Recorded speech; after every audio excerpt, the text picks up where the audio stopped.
महाराष्ट्र राज्य सरकारने 4 मार्चला एक जी.आर. काढला। या जी.आरच्या माध्यमातून कोकणातील पालघर, रायगड, रत्नागिरी आणि सिंधुदुर्ग या जिल्ह्यातील एकूण 1635 गावे 6,42,000 हेक्टर जमीन सिडको प्राधिकरणाच्या अखत्यारीत देण्याचे ठरवले आहे। 6.5 लाख जमिनीवर आलेल्या प्रशासकीय कार्यालयावर सिडकोचे नियंत्रण राहणार आहे। सिडकोच्या माध्यमातून सर्व गावांवर नियंत्रण राहणार आहे। यामुळे ग्रामपंचायत नगर परिषदेच्या कारभारावर थेट सिडकोचे नियंत्रण ठेवण्यात येणार आहे। स्थानिक स्वराज्य संस्थांवर अतिक्रमण होणार आहे। नागपूर, सिडको, पुणे, छत्रपती संभाजीनगर येथे सिडको प्राधिकरण लागले नाही। कोकणातील सौंदर्य परक्या धनिकांच्या हाती देण्यासाठी सिडको प्राधिकरणाची बाजी ठरवली आहे। त्याचा विरोध करतो आहोत। भास्कर जाधव आमचे नेते आहेत, त्यांना बोलण्याचा अधिकार आहे। भास्कर जाधव यांना आमचा कान पिळवण्याचा अधिकार आहे। त्यांचं स्थान आमच्या मनामध्ये, हृदयामध्ये मोठं आहे। पक्षप्रमुख उद्धव ठाकरे हे सुद्धा त्यांच्याशी योग्य वेळेला बोलतील आणि पुढचा मार्ग आम्ही काढू। ईडीच्या तुरुंगाचा धाक दाखवून अशा प्रकारे प्रामाणिक कार्यकर्त्याला सतवले जाते आहे। गद्दार आणि बेईमान तानाजी सावंतला, उद्धवला ठाकरेंवर बोलण्याचा अधिकार नाही। दुर्दैवाने या महाराष्ट्र सरकारने 4 मार्च 2024 रोजी एक जी.आर. काढला आणि त्या जी.आरच्या माध्यमातून कोकणातला पालघर, रायगड, रत्नागिरी आणि सिंधुदुर्ग या 4 जिल्ह्यातले 1635 गावं आणि जवळजवळ 6,42,000 हेक्टर एवढी जमीन या आता सिडको प्राधिकरणाच्या अखत्यारीमध्ये त्यांच्याकडे देण्याचं ठरवलेलं आहे।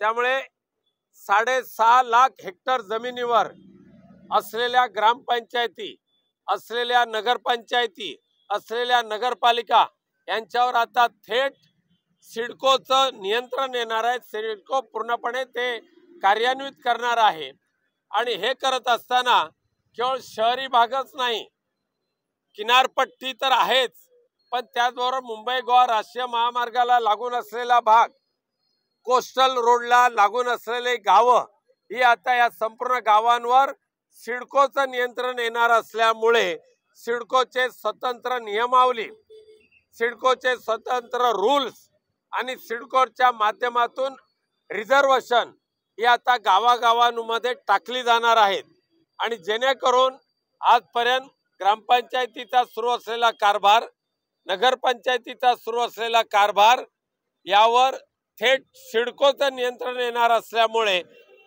ग्रामपंचायतीचं अस्तित्व संपेल, नगरपंचायतीचं अस्तित्व संपेल आणि सिडकोच्या नियमावली करत असताना सिडकोचा 40(1) हा जो अधिकार आहे तो आता गावामध्ये लागू होईल आणि त्यामुळे स्थानिक स्वराज्य संस्थांवर अतिक्रमण होणार आहे आणि म्हणून या सिडकोच्या प्राधिकरणाच्या अधिकाराला आम्ही सर्वांनी विरोध केलेला आहे। केवळ आणि केवळ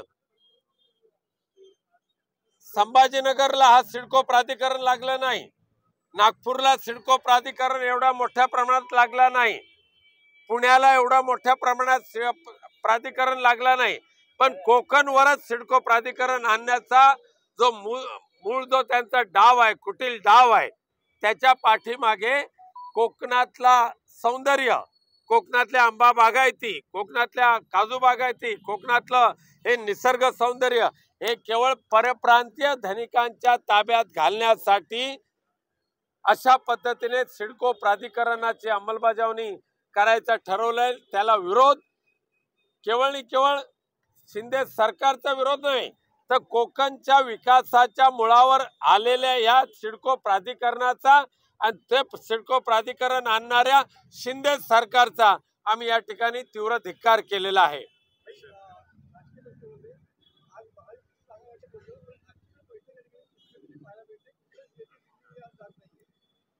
ठीक आहे, महायुतीच्या ज्या काही जागा वाटप असेल त्यांचं त्यांना करून दे, पण करत असताना एकमेकाचे गळे चिरू नका, एवढंच मला सांगायचं आहे।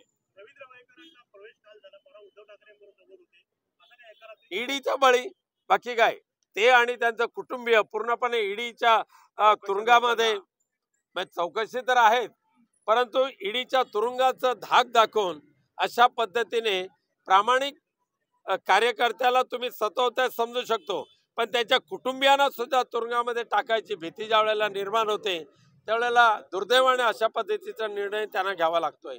ह्या गद्दार आणि बेईमान आणि इतर पक्षांची चाटेगिरी करणाऱ्या तानाजी सावंतला उद्धवजींवर बोलायचा अधिकार नाही आहे। आमचे आदरणीय नेते आहेत, त्यांना बोलण्याचा अधिकार आहे, कान पिळवटण्याचा अधिकार आहे आणि त्यांचं स्थान आम्हाला एक मोठं आमच्या मनामध्ये, हृदयामध्ये आणि पक्षामध्ये सुद्धा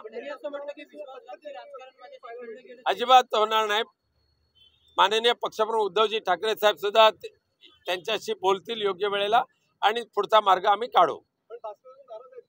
त्याची चिंता तुम्ही करू नका। भास्करराव मोठ्या मनाचे आहेत, एवढं मात्र खरं।